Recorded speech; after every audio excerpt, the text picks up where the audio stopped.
Ya, selamat pagi. Sekarang kita akan coba membahas tentang bagaimana merancang ladder diagram dengan bantuan influence diagram. Oke, sebelumnya ini kita akan mencoba membahas kasus berikut, sebuah pemanas. Mungkin di video sebelumnya Anda sudah melihat di dalam ruangan yang ada kita lihat ada tiga unit pemanas yang dia berfungsi on ataupun off tergantung dengan kondisi suhu. Jika suhu di bawah 20 derajat artinya dingin, maka seluruhnya dalam kondisi on. Jika di antara 20 dan 25, maka hanya dua pemanas. Jika antara 25 dan 30, hanya satu pemanas. Dan jika di atas 30 derajat, maka semuanya dalam kondisi off. Oke. Oke, nah sekarang bagaimana cara kita merancang ladder diagram berikut? Yang pertama, ini bisa dirancang dengan perantara influence diagram. Influence diagram ini adalah diagram yang menggambarkan pengaruh antara variabel atau nilai di dalam sistem. Nanti ini akan lebih diperdalam di mata kuliah permodelan sistem, tapi kita bisa gunakan ini untuk merancang ladder diagram. Oke, dalam merancang influence ladder diagram, itu ya saya menyebutnya seperti ini. Kita perlu mengidentifikasi dahulu apa komponen yang menjadi input dan apa komponen yang menjadi output, apa yang menjadi kontrol dan apa yang menjadi load, yang menjadi beban. Sekali lagi, sebelum melihat video ini perlu membaca dahulu atau menonton dahulu tentang pengantar tentang ladder diagram. Oke, untuk studi kasus ini kita bisa mengatakan bahwa loadnya ada tiga, yaitu heater 1, heater 2, dan heater 3. Sedangkan kontrolnya kita bisa melihat di sini ada tombol on dan tombol off, PB on, PB off, push button on, push button off. Kemudian ada pula sebuah sebuah saklar, sebuah sensor yang mendeteksi suhu. Ada tiga karena ada tiga perbatasan suhu di sini, 20, 25 dan 30. Berarti ada tiga buah temperature limit switch. Oke. Oke, kemudian kita sudah mengidentifikasi apa saja komponen di dalam influence diagram kita, di dalam sistem kita. Kemudian tahap selanjutnya adalah kita gambarkan keterikatan atau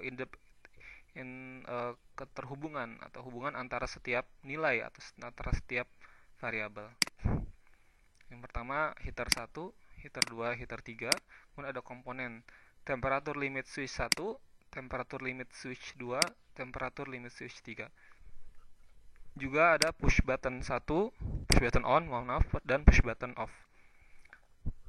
Sekarang kita coba lihat heater 1 itu dipengaruhi oleh siapa? Kemungkinan dia dipengaruhi oleh temperatur limit switch 1. Ketika suhu mencapai titik tertentu, maka dia memicu supaya heater 1 on.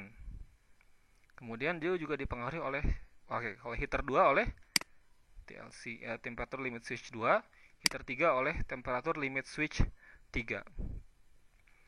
Tapi ketika kita bisa lihat dalam kasus bahwa ketika terjadi sesuatu, kita ingin melakukan off secara tiba-tiba, maka semuanya harus mati, harus off. Ketika kita tekan tombol on, maka itu menjalankan keseluruhan sistem. Maka kita bisa mengatakan bahwa push button on itu mempengaruhi heater 1, heater 2, dan heater 3. Dan push button off pun sama, dia mempengaruhi heater 1, heater 2, dan heater 3. Oke, tahap selanjutnya kita pindahkan sini. Sekarang kita coba merancang influence ladder diagram atau ya ladder diagramnya berdasarkan influence diagram ini. Pertama kita tuliskan loadnya dulu, H1. Itu dipengaruhi oleh siapa? Kita lihat tanda panahnya, TLC1, PB on, dan PB off.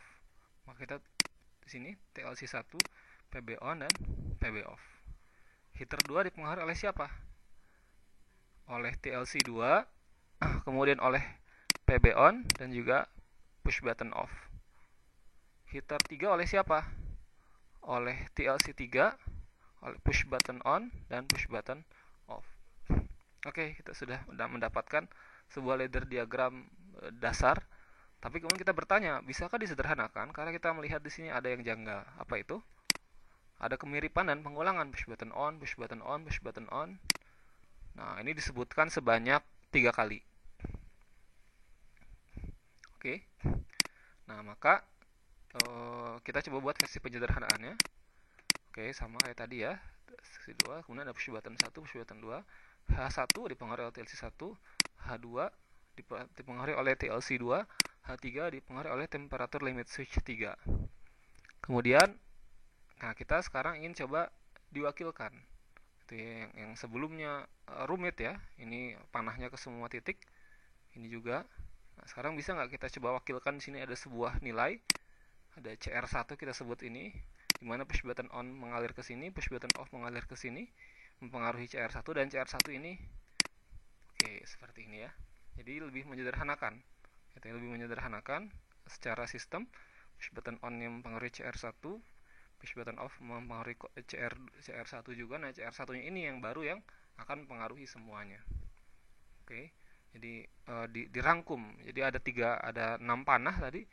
Ada panah yang dari PB on ke H1, H2, H3, PB off ke H1, H2, H3 itu dirangkum, dipersingkat menggunakan sehingga ada CR1 di sini. Nah, bagaimana kita merancang ladder diagramnya? Kurang lebih sama ya. H1 dipengaruhi oleh TLC1, H2 dipengaruhi oleh TLC2, dan H3 dipengaruhi oleh TLC3. Tapi juga kita melihat di sini ada CR1, dia juga menjadi load di sini. Nah, CR1 ini dipengaruhi oleh PB on dan PB off, push button on dan push button off. Kemudian kita melihat CR1 itu mempengaruhi H1, H2, H3, maka CR1 ini memiliki imbas, dia untuk di sini dia berubah menjadi kontrol seperti ini ya, CR1, oke, seperti ini kurang lebih. Nah, kemudian kita bisa melihat sistemnya sudah sedikit lebih sederhana. Kemudian, nah kita tambahkan fungsi latching di sini. Nah, ini juga perlu dilihat di video sebelumnya tentang apa itu fungsi ini. Oke, fungsi latch ini ya dipelajari lebih mendalam lagi. Oke, kemudian kita perjelas juga mana yang normally open atau normally close. Untuk memahami NO dan NC dipelajari di video sebelumnya. Oke, ini ada push button off. Dia pada dasarnya karena dia dalam kondisi off, dalam kondisi close. Ketika ditekan dia menjadi open. Jadi normally close. Kemudian TLC1 ini juga normally close, TLC2 normally close, TLC3 normally close. Karena pada dasarnya heaternya itu dia dalam kondisi on ya, dia memberikan perintah untuk close, tapi ketika suhunya meningkat, ketika sistem berjalan, baru dia nanti perlahan menjadi open. Jadi dalam kondisi dasarnya, state awalnya dia adalah dalam kondisi close seperti ini. Dalam kondisi normalinya adalah close. Kemudian kita memberikan informasi tambahan terkait komponen. Kita bisa lihat bahwa temperatur limit switch lambangnya seperti ini ya. Oke, mungkin kalau seperti ini tidak terlalu informatif. Oke, ini jadi seperti ini. Batas suhunya, CR1-nya ini bisa dirangkum ya, jadikan secara paralel seperti ini. Ini juga start push button seperti ini. Oke, ini kurang lebih panduan tentang bagaimana merancang ladder diagram menggunakan bantuan influence diagram.